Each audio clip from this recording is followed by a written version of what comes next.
తెలుసండి, మొట్టమొదటనే యేసు క్రీస్తు వారు ప్రకటిస్తున్న మాటలు ఏంటంటే, దేవుని రాజ్యము సమీపించి ఉన్నది కనుక మీరు మారు మనసు పొందుడి అని చెప్తాడు.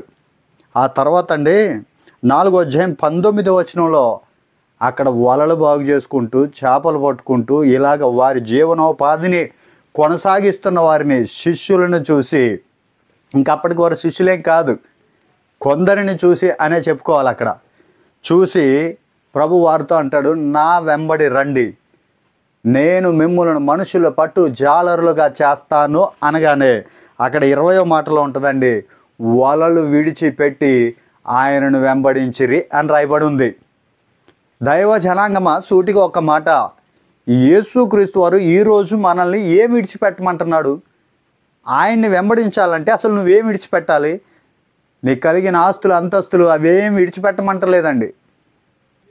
అవునండి, ఇది తెలియక చాలామంది యేసుక్రీస్తుని వెంబడించాలంటే, లేకపోతే యేసుక్రీస్తు వారి యొక్క మందిరానికి వెళ్ళాలండి అంటే అన్నీ విడిచిపెట్టాలేమో అని అనుకుంటున్నారు.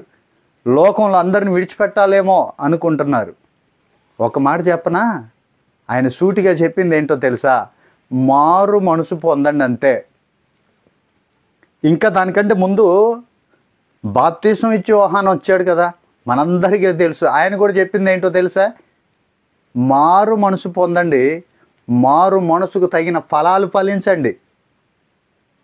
నువ్వు ఒక్కటే చేయాల్సింది, ఈరోజు యేసుక్రీస్తుని వెంబడించాలంటే నీకున్నది ఏది విడిచిపెట్టాల్సిన అవసరం లేదు, కానీ పాపం విడిచిపెడితే చాలు. పాపం విడిచిపెడితే చాలు, నీటి మూలమైన బాప్తిసం తీసుకుంటే చాలు, మారు మనసు పొందితే చాలు. ఆ తర్వాత నువ్వు పాత జీవితం మరలా జీవించకుండా ఉంటే చాలు. అదే ప్రభు కోరుకునేది. ఈరోజు చాలామంది యేసుక్రీస్తుని కలిగి ఉండాలంటే ఫస్ట్ అనుకుంటున్నారు బొట్టు తీసేయాలో, గాజులు తీసేయాలో, ఇంకేం తీసేయాలో, అవన్నీ తర్వాత, అది సెకండరీ. ఫస్ట్ అయితే మారు మనసు పొందు, పాప క్షమాపణ పొందు, పశ్చాత్తాపం కలిగిద్ది. ఆ తర్వాత బాప్తీస అనుభవం, బాప్తీసం తీసుకున్న తర్వాత మరలా నువ్వు పాత జీవితం జీవించడానికి వీల్లేదు అంటున్నాడు ప్రభు. అందుకే యోహాన్ గారు అంటాడు ఆ మాట, మారు మనసుకు తగిన ఫలాలు ఫలించండి. ఏర బాబు ఊరికే నీళ్ళలో ముంచుతున్నాను కదా అని పొలవమని ఉరికొచ్చి మునిగేసి వెళ్ళిపోవడం కాదు, ఏదో నీళ్ళల్లో మునిగి లేచి వెళ్ళిపోవడం కాదు. పాత వ్యక్తివి ఇక్కడే ఉండిపోవాలి, కొత్తగా నువ్వు బయటికి వెళ్ళాలి. నీ పాత స్వభావం నీటిలోని వదిలిపెట్టాలి. క్రొత్త వ్యక్తివి, క్రొత్త స్వభావాన్ని ధరించుకొని నువ్వు వెళ్ళాలి అంటాడు. అది దాని అర్థం. మారు మనసుకు తగిన ఫలాలు ఫలించండి. అప్పటి నుండి నీలో కనపడాలి తేడా. దేవుని మార్గం, దేవుణ్ణి వెంబడిస్తున్నట్టు కనపడాలి. క్రీస్తు పోలికలు కనబడాలి, క్రీస్తు ప్రేమ కనబడాలి. నీటి మూలమైన బాప్తిసమే కదా ప్రభువుకి దగ్గరగా చేర్చేది. మారు మనసే కదా ప్రభు కోరుకుంటున్నది. అందుకే కదా ఆయన కూడా చెప్పింది, మీరు మారు మనసు పొందండి, దేవుని రాజ్యం సమీపించి ఉన్నది. అక్కడ శిష్యుల్ని లేకపోతే కొందరిని పిలిచి నా వెంబడి రండి అనగానే వారు వలలు విడిచిపెట్టి ప్రభువుని వెంబడించినట్టుగా తెలుస్తుంది. నేను ఈరోజు మరలా ఒక మాట అడుగుతున్నాను, నువ్వేం వదిలిపెట్టావు? క్రీస్తు కొరకు ఏం వదిలిపెట్టావు? ఏం వదిలిపెట్టావు? నువ్వేం వదిలిపెట్టనక్కర్లేదండి. ఒక మాట, పాపం వదిలిపెడితే చాలు. నువ్వు నీకున్న చెడు అలవాట్లు వదిలిపెడితే చాలు, చెడ్డ స్వభావం విడిచిపెడితే చాలు. మారు మనసు పొందేవు కదా, దానికి తగినట్టుగా జీవిస్తే చాలు. ప్రభు కోరుకునేది కూడా అదే. అందుకే చూడండి ఒకసారి, ఇంకా అక్కడే చూసినట్టయితే 4వ అధ్యాయం 22వ మాటలో కూడా ఉంటుందండి. కొందరు అక్కడ దోణెను బాగు చేసుకుంటూ తమ తండ్రి యొద్ద ఉన్నప్పుడు వారిని పిలిచినప్పుడు కూడా వారు కూడా దోణె వదిలిపెట్టి తండ్రిని విడిచిపెట్టి ప్రభువుని వెంబడించినట్టుగా తెలుస్తుంది. అయితే మరలా ఒకసారి గుర్తు చేస్తున్నా, నీ పాప స్వభావం విడిచిపెడితే చాలు, అంతే ఆయన కోరుకునేది. క్రొత్త వ్యక్తిగా ఆయనతో బ్రతికితే చాలు, అంతే కోరుకునేది. కుటుంబం అంతా ప్రార్థన కలిగి ఉంటే చాలు, అదే ఆయన కోరుకునేది. మరలా నీలో చెడ్డ స్వభావం, చెడ్డ అలవాటుకు పోకుండా ఇంతకు ముందు లాంటి జీవితం జీవించకుండా ఉంటే చాలు, అదే ఆయన కోరుకునేది. ఏమంటే ఒక మాట చెప్పనా, నీళ్ళల్లో మునిగి వెళ్ళిపోయినంత మాత్రాన సరిపోదు. ఏమంటే చాలామంది మునుగుతున్నారు, ఎక్కడెక్కడో నీళ్ళల్లో మునుగుతున్నారు.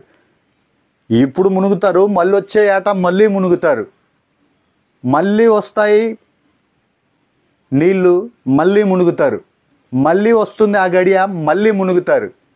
కానీ క్రైస్తవుడికి అలా మునిగే వారికి ఉన్న తేడా ఒకటే.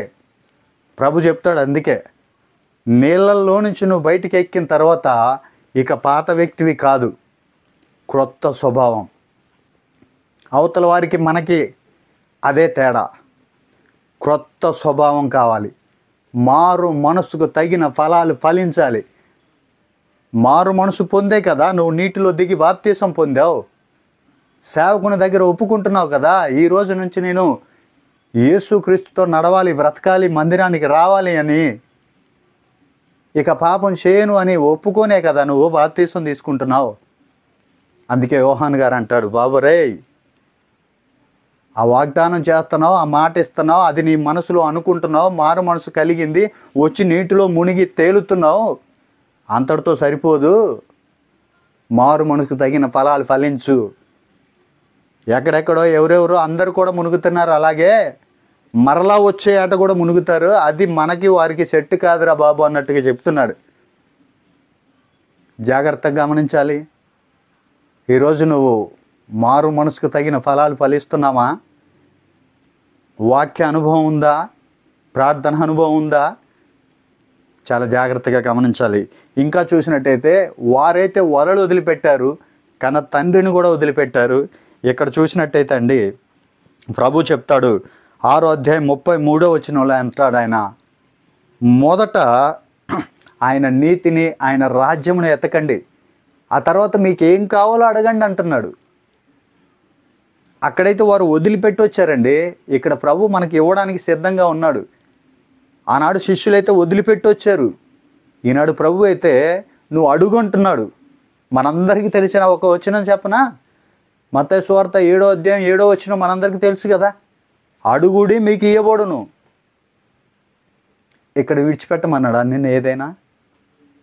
కానీ విడిచిపెట్టాలి. ఒకటి, పాపం వదిలిపెడితే చాలు. ఇంతకు ముందుండిన జీవితం వదిలిపెడితే చాలు. వాక్యానుసారంగా ఆయన నీతిని, ఆయన రాజ్యాన్ని వెతికితే చాలు. తర్వాత నీకేం కావాలో అవి మీకు అనుగ్రహింపబడును. ఆహా, ఎంత స్పష్టంగా చెప్తున్నాడని. మరలా ఒక మాట చెప్తున్నాను, ఆ రోజైతే వారు శిష్యులు అన్నీ వదిలిపెట్టి వెంబడించారు. ఈరోజు ప్రభు అంటున్నాడు, నువ్వు పాపం ఒక్కటి వదిలిపెడితే, ఇంతకు ముందు జీవితాన్ని వదిలిపెడితే నీకేం కావాలో అడుగు అంటున్నాడు. అడుగుడి మీకు ఇయ్యబడును అంటున్నాడు. కానీ మొదట ఆయన నీతిని, ఆయన రాజ్యాన్ని వెతుకు అంటున్నాడు. హల్లెలూయా. మరలా ఇంకా చూసినట్టయితే,